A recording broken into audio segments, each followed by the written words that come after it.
அன்றைக்கு அக்டோபர் 2 காந்தி ஜெயந்தி விழா. வறுமை பகவானுக்கு அவ்வளவு இஷ்டம். பகவான் வழிபடும் தெய்வம் மகாத்மா காந்தி என்று சொன்னால் அது மிகையாகாது. அங்கு திருவண்ணாமலையிலிருந்து ஆரம்பித்து ஹோசூர் வரும் வரையில் எங்குமே மகாத்மா காந்திக்காக ஒரு விழாவோ ஒரு படமோ என்னால் பார்க்க முடியவில்லை. அவ்வளவு வேதனை. பகவானுடன் பேசிக்கொண்டே வந்தேன். நான் இவ்வளவு வேதனைப்படுகிறேன் என்றால் உங்களுக்கு எவ்வளவு வேதனையாக இருக்கும்.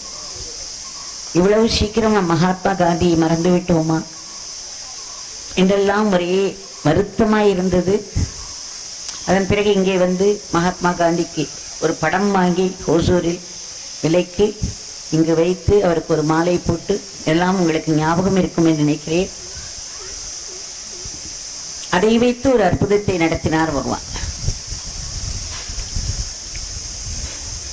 அன்றைக்கு இந்த மேடையில் நான் அமர்ந்திருந்த பொழுது ஒரு 12 மணி இருக்கும். இந்த சூரிய வெளிச்சமானது மேலிருந்து என் மேல் முழுவதும் பட்டு அந்த போட்டோக்களை பார்த்தீர்களானால் தெரியும். இந்த சூரிய ஒளி ஒரு மாலை போல் என் மேல் விழுந்திருந்தது. எனக்கு ரொம்ப ஆச்சரியம். எனக்கு அது தெரியவில்லை.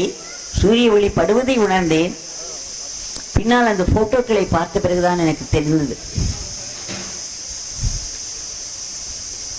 அந்த விழா மேடையிலிருந்து எல்லோரும் இறங்கிய பிறகு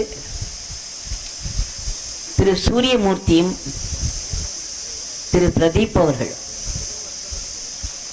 அங்கேருந்து ஓடி வந்தாங்க. அம்மா அம்மா இங்கே பாருங்கன்னு சொல்லி காமிச்சாங்க. அப்போ எடுத்த ஃபோட்டோவை அப்போதான் எனக்கு அது ரொம்ப ஆச்சரியமாக இருந்தது. அந்த சூரிய ஒளியானது ஒரு பெரிய மாலை போல கழுத்திலிருந்து கால் வரை நீண்டிருந்தது.